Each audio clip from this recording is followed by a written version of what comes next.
E a min, xa non como portavoz nacional do BNG, o sea, como muller, pareceme un auténtico escándalo que o señor Rueda soupera desde o mes de febreiro,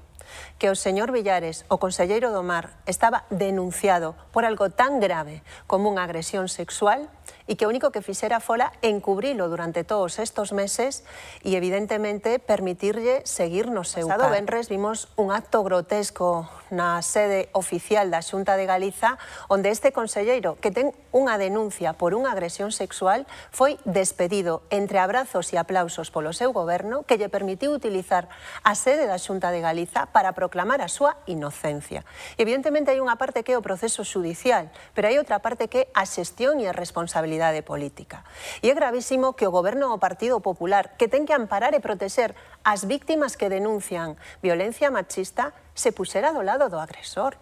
É que isto é unha cousa absolutamente inédita e que manda unha mensaxe moi perigosa á sociedade, porque o que lle está dicindo ás mulleres deste país é que cando hai unha denuncia, en vez de poñerse do lado de quen denuncia, se está poñendo do lado do denunciado. E creo que isto é gravísimo. E onte o que vimos foi a un señor Rueda que non deu ningunha explicación, que non asumiu ningunha responsabilidade e que o que nos demostra é a degradación política e moral do seu goberno e del como presidente.